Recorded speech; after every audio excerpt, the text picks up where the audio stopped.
या देवी सर्वभूतेषु शक्तिरूपेण संस्थिता नमस्तस्यै नमस्तस्यै नमस्तस्यै नमो नमः। जय माता दी। नवरात्रि का छठा दिन माँ कात्यायनी की उपासना का दिन होता है। इनके पूजन से अद्भुत शक्ति का संचार होता है। वह दुश्मनों का संहार करने में ये सक्षम बनाती हैं। इनका ध्यान गोधूली बेला में करना होता है। प्रत्येक सर्वसाधारण के लिए आराधना योग्य ये श्लोक सरल और स्पष्ट है। माँ जगदम्बे की भक्ति पाने के लिए इसे कंठस्थ कर नवरात्रि में छठे दिन इसका जाप करना चाहिए। या देवी सर्वभूतेषु शक्ति रूपेण संस्थिता नमस्तस्यै नमस्तस्यै नमस्तस्यै नमो नमः। अर्थात हे माँ सर्वत्र विराजमान और शक्ति रूपेणी प्रसिद्ध अम्बे, आपको मेरा बारंबार नमस्कार है। मैं आपको बार बार प्रणाम करता हूँ। इसके अतिरिक्त जिन कन्याओं के विवाह में विलंब हो रहा हो, उन्हें इस दिन माँ कात्यायनी की उपासना अवश्य करनी चाहिए, जिससे उन्हें मनोवांछित वर की प्राप्ति होती है। माँ को जो सच्चे मन से याद करता है, उसके रोग, शोक, संताप, भय आदि सर्वथा विनिष्ट हो जाते हैं। जन्म जन्मांतर के पापों को विनिष्ट करने के लिए माँ की शरणागत होकर उनकी पूजा उपासना के लिए तत्पर होना चाहिए। माँ का नाम कात्यायनी कैसे पड़ा, इसकी भी एक कथा है। कत नामक एक प्रसिद्ध महर्षि थे। उनके पुत्र ऋषि कात्य हुए। इन्हीं कात्य के गोत्र में विश्व प्रसिद्ध महर्षि कात्यायन उत्पन्न हुए थे। इन्होंने भगवती अम्बा की उपासना करते हुए बहुत वर्षों तक बड़ी कठिन तपस्या की थी। उनकी इच्छा थी कि माँ भगवती उनके घर पुत्री के रूप में जन्म ले। माँ भगवती ने उनकी ये प्रार्थना स्वीकार की। कुछ समय पश्चात जब दानव महिषासुर का अत्याचार पृथ्वी पर बढ़ गया, तब भगवान ब्रह्मा, विष्णु, महेश तीनों ने अपने अपने तेज का अंश देकर महिषासुर के विनाश के लिए एक देवी को उत्पन्न किया। महर्षि कात्यायन ने सर्वप्रथम इनकी पूजा की। इसी कारण से ये कात्यायनी कहलाई। ऐसी भी कथा मिलती है कि ये महर्षि कात्यायन के यहाँ पुत्री रूप में उत्पन्न हुई थी। अश्विन कृष्ण चतुर्दशी को जन्म लेकर शुक्ल सप्तमी, अष्टमी तथा नवमी तक 3 दिन तक इन्होंने कात्यायन ऋषि की पूजा ग्रहण कर दशमी को महिषासुर का वध किया था। माँ कात्यायनी अमोघ फलदायिनी है। भगवान कृष्ण को पति रूप में पाने के लिए ब्रज की गोपियों ने इन्हीं की पूजा कालिंदी यमुना के तट पर की थी। ये व्रज मंडल की अधिष्ठात्री देवी के रूप में प्रतिष्ठित हैं। माँ कात्यायनी का स्वरूप अत्यंत चमकीला और भास्वर है। इनकी 4 भुजाएं हैं। माता जी का दाहिनी तरफ का ऊपर वाला हाथ अभय मुद्रा में तथा नीचे वाला वर मुद्रा में है। बाईं तरफ के ऊपर वाले हाथ में तलवार और नीचे वाले हाथ में कमल पुष्प सुशोभित है। इनका वाहन सिंह है। माँ कात्यायनी की भक्ति और उपासना द्वारा मनुष्य को बड़ी सरलता से अर्थ, धर्म, काम, मोक्ष चारों फलों की प्राप्ति हो जाती है। वे इस श्लोक से स्थित रहकर भी अलौकिक तेज और प्रभाव से युक्त हो जाती हैं। जय माँ भगवती, जय माँ कात्यायनी। अब हम आपके सामने श्री दुर्गा सप्तशती के छठे दिन पढ़े व सुने जाने वाले पाठ को प्रस्तुत करेंगे। उम्मीद करती हूँ कथाओं का पूरा फल लेने के लिए आप कथा को शुरू से लेकर अंत तक जरूर श्रवण करेंगे। जय माँ भगवती, जय माँ कात्यायनी। माँ दुर्गा के छठे स्वरूप को कात्यायनी कहते हैं। कात्यायनी महर्षि कात्यायन की कठिन तपस्या से प्रसन्न होकर उनकी इच्छा अनुसार उनके यहाँ पुत्री के रूप में पैदा हुई थी। महर्षि कात्यायन ने सर्वप्रथम इनकी पूजा की थी, इसलिए ये कात्यायनी के नाम से प्रसिद्ध हुई। माँ कात्यायनी अमोघ फलदायिनी है। दुर्गा पूजा के छठे दिन इनके स्वरूप की पूजा की जाती है। इस दिन साधक का मन आज्ञा चक्र में स्थित रहता है। योग साधना में इस आज्ञा चक्र का अत्यंत ही महत्वपूर्ण स्थान है। इस चक्र में स्थित मन वाला साधक माँ कात्यायनी के चरणों में अपना सब कुछ न्यौछावर कर देता है। भक्त को सहज भाव से माँ कात्यायनी के दर्शन प्राप्त होते हैं। इनका साधक इस लोक में रहते हुए भी अलौकिक तेज से युक्त हो जाता है। जय माँ भगवती, जय माँ कात्यायनी। श्री दुर्गा सप्तशती 9वां अध्याय, निशुंभ वध। जय माँ भगवती। राजा बोले, हे ऋषि श्रेष्ठ, आपने रक्त बीज के वध से संबंध रखने वाला देवी चरित्र का ये अनोखा महात्म्य मुझे सुनाया। रक्त बीज की मृत्यु के बाद शुंभ निशुंभ दैत्यों ने क्या किया, ये मैं आपसे जानना चाहता हूँ। ऋषि बोले, रक्त बीज के मारे जाने पर शुंभ निशुंभ क्रोध में भर गए। दैत्यों की प्रधान सेना को लेकर निशुंभ देवी से युद्ध करने आया। महाप्रकर्मी शुंभ भी सेना सहित चंडिका देवी को मारने के लिए आगे बढ़ा। शुंभ और निशुंभ का देवी से घोर युद्ध हुआ। दोनों भाई शुंभ निशुंभ देवी पर इस प्रकार बाणों को छोड़ने लगे मानो मेघ वर्षा कर रहे हों। देवी ने असुरों द्वारा छोड़े गए बाणों को अपने बाणों से काट डाला और अपने शस्त्रों की वर्षा से उनको चोट पहुंचाई। निशुंभ ने तेज धार वाली तलवार और चमकती ढाल लेकर देवी के वाहन सिंह के मस्तक पर वार किया। इस पर देवी ने श्रुप नामक बाण से निशुंभ की तलवार काट डाली और उसकी ढाल के, जिसमें 8 चांद जड़े थे, टुकड़े टुकड़े कर डाले। ढाल और तलवार के कट जाने पर निशुंभ ने शक्ति का प्रहार किया, जिसके देवी ने अपने चक्र से 2 टुकड़े कर दिए।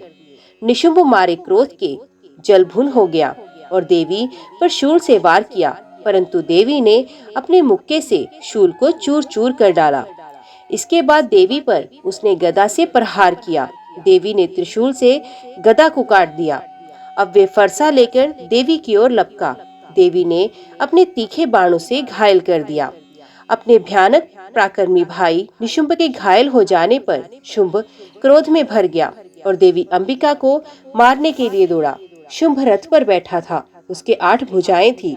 उनमें भयंकर शस्त्र शोभायमान थे। वे अपनी भुजाओं से सारे आकाश को ढांपकर शोभायमान हो रहा था। देवी ने शुंभ को देखकर शंखनाद किया तथा अति दुस्सह धनुष की प्रत्यंचा का शब्द किया। अपने घंटे के शब्द से चारों दिशाएं भर दी, जिसकी आवाज से असुर सेना का तेज नष्ट हो गया। देवी के सिंह ने भी अपनी दहाड़ से, जिसे सुन बड़े बड़े बलवानों का मत चूर चूर हो जाता था, आकाश, पृथ्वी और 10 दिशाओं को पूरित कर दिया। इसके बाद आकाश में उछलकर काली ने अपने दांतों और हाथों को जमीन पर पटका। उसका ऐसा करने से ऐसा शब्द उत्पन्न हुआ कि पहले के सारे शब्द शांत हो गए। शिवदूती ने असुरों में भय उत्पन्न करने के लिए अट्टहास किया, जिसे सुनकर सब राक्षस घबरा गए और शुंभ क्रोध में भर गया। देवी अम्बा ने शुंभ से कहा, अरे दुष्ट, खड़ा रह। इस पर आकाश से सभी देवता जय हो बोल उठे। शुंभ ने वहां आकर ज्वालाओं से युक्त एक भयंकर शक्ति छोड़ी, जिसे देवी ने अपनी मोहल्का नामक शक्ति से काट डाला। इस पर शुंभ ने सिंहनाद किया, जिससे तीनों लोग गूंज उठे और सिंहनाद का इतना घोर शब्द हुआ कि उसने पहले के नाद को दबा दिया। शुंभ द्वारा चलाए गए बाणों को देवी ने और देवी द्वारा चलाए गए बाणों को शुंभ ने काट दिया।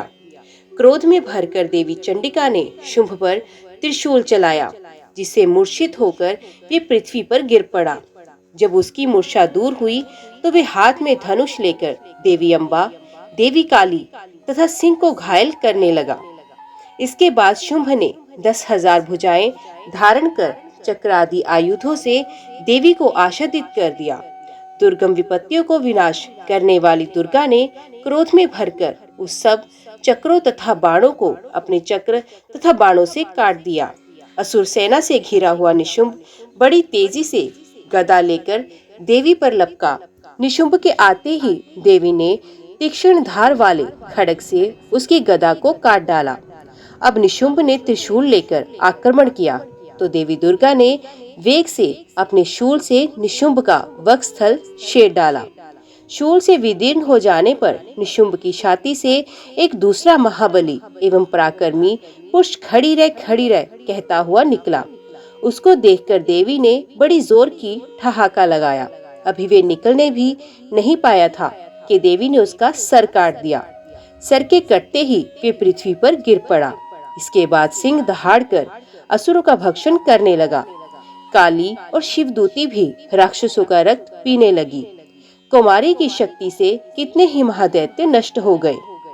ब्रह्मा जी के कमंडल के जल से कितने ही असुर समाप्त हो गए। कई दैत्य माहेश्वरी के त्रिशूल से विदीर्ण होकर पृथ्वी पर गिर पड़े और कई वाराही के प्रहारों से छिन्न भिन्न होकर धराशाही हो गए। वैष्णवी ने भी अपने चक्र से बड़े बड़े महापराक्रमियों का कचूमर निकालकर यमलोक पहुंचा दिया। इंद्र के हाथ से छूटे हुए वज्र द्वारा कितने ही राक्षस यमपुरी पहुंच गए। कितने ही राक्षसों को काली शिवदूती और सिंह ने भक्षण कर लिया। जय माँ भगवती, जय माँ कात्यायनी। श्री दुर्गा सप्तशती अध्याय 10वां शुंभवध। मेधा ऋषि बोले, हे राजन, अपने प्यारे भाई निशुंभ को मरा हुआ देखकर तथा बहुत सी सेना के भी नष्ट हो जाने पर शुंभ के क्रोध की कोई सीमा ना रही। वे देवी को संबोधित करते हुए बोला, हे दुष्ट दुर्गे, तू अपने बल पर अहंकार मत कर, क्योंकि तू तो दूसरों के बल पर लड़ रही है। देवी दुर्गा ने उत्तर दिया, हे दुष्ट दानव, देख मैं तो अकेली ही हूँ। इस संसार में मेरे अतिरिक्त कोई दूसरा नहीं है। ये सब तो मेरी ही शक्तियाँ हैं। ये देख, ये सब मुझ में समा रही हैं। इतना कहते ही ब्रह्माणी आदि सभी देवियां दुर्गा के शरीर में प्रवेश कर गई तथा दुर्गा जी अकेली रह गई। देवी बोली, मैं अपनी विभूति से अनेकों रूपों में यहाँ प्रकट हुई थी। उन सब रूपों को मैंने समेट लिया है। अब मैं युद्ध के मैदान में अकेली खड़ी हूँ। तू भी यहाँ स्थिर भाव से ठहर जा। ऋषि बोले, तब देवताओं और राक्षसों के देखते देखते देवी और शुंभ में भयंकर युद्ध छिड़ गया। देवी दुर्गा ने सैकड़ों अस्त्र शस्त्रों का प्रयोग किया। शुंभ ने भी भयंकर अस्त्र शस्त्र चलाए। उनके इस भयंकर युद्ध से तीनों लोग कंपायमान हो गए। देवी दुर्गा छोड़े गए अस्त्रों को शुंभ ने अपने अस्त्रों से काट दिया। इसी प्रकार शुंभ द्वारा चलाए गए अस्त्रों को देवी ने अपनी भयंकर हुंकार से ही भस्म कर दिया। दैत्यराज शुंभ ने सैकड़ों बाण एक साथ चलाकर देवी को ढक दिया, तो देवी ने अपने बाणों से शुंभ का धनुष ही काट दिया। धनुष के कट जाने पर शुंभ ने शक्ति का प्रयोग किया, तो देवी ने उसे भी निस्तेज कर दिया। अब दैत्यराज शुंभ अपनी तलवार लेकर देवी की ओर लपका, परंतु देवी ने उसकी तलवार व ढाल दोनों को काट दिया। दैत्यराज का युद्ध में घोड़ा मारा गया, रथ टूट गया, सारथी भी मारा गया। अब शुंभ भयंकर मुद्गर लेकर देवी की ओर लपका, तो देवी जगदम्बा ने अपने पैने बाणों से उसके मुद्गर को भी काट दिया। मुद्गर के टूट जाने पर शुंभ बड़े वेग से देवी को मुक्का मारने के लिए दौड़ा। जैसे ही शुंभ ने देवी की छाती पर मुक्का मारा, तो देवी ने भी शुंभ की छाती पर एक चांटा मारा। देवी का चांटा पड़ते ही दैत्यराज शुंभ पृथ्वी पर गिर पड़ा, परंतु पुनः वे उठकर खड़ा हो गया। अब दैत्यराज शुंभ अचानक उछला और देवी को लेकर ऊपर आकाश में उड़ गया। अब देवी आकाश में ही शुंभ के साथ युद्ध करने लगी। उनके इस युद्ध ने सिद्ध और मुनियों को विस्मय में डाल दिया। इसके बाद देवी ने शुंभ के साथ काफी समय तक युद्ध करने के पश्चात उसे उठाकर जोर से घुमाकर पृथ्वी पर पटक दिया। पृथ्वी पर पटके जाने पर भी वे दुष्ट आत्मा पुनः खड़ा होकर देवी का वध करने हेतु उनकी ओर वेग से दौड़ा। दैत्यराज शुंभ को अपनी ओर आते देख देवी ने अपने त्रिशूल से उसकी छाती छेदकर पृथ्वी पर गिरा दिया। देवी के त्रिशूल से घायल होने पर दैत्यराज शुंभ के प्राण पखेरु उड़ गए और वे समुद्रों, द्वीपों तथा पर्वतों सहित समूची पृथ्वी को कंपायमान करता हुआ पृथ्वी पर आ गिरा। उस दुष्ट असुर के मरते ही सारा संसार प्रसन्नता से नाच उठा। पहले जो अनिष्ट सूचक मेघ उल्कापात होते थे, वे सभी शांत हो गए। नदियां अपने सही मार्ग से बहने लगी। देवगण बड़े प्रसन्न हुए तथा गंधर्व सुंदर गीत गाने लगे, बाजे बजने लगे, अप्सराएं नाचने लगी, स्वच्छ वायु बहने लगी, सूर्य की उत्तम प्रभा हो गई। यज्ञादियों की अग्नियां जो शांत हो गई थी, अब वे भी प्रज्वलित हो गई तथा संपूर्ण दिशाओं का हाहाकार शांत हो गया। प्रजा सुखी हो गई, सर्वत्र शांति स्थापित हो गई। जय माँ भगवती, जय माँ कात्यायनी। आज की वीडियो में इतना ही। उम्मीद करती हूँ वीडियो आपको पसंद आई होगी। वीडियो पसंद आई हो तो वीडियो को लाइक और चैनल को सब्सक्राइब जरूर कीजिएगा। जय माता दी लिखकर कमेंट बॉक्स में अपनी हाजिरी और अपने सुझाव देना ना भूलिएगा। तो मिलते हैं अगले अध्याय के साथ। तब तक के लिए देखते व सुनते रहिए। जय माँ कंजक, जय माता दी।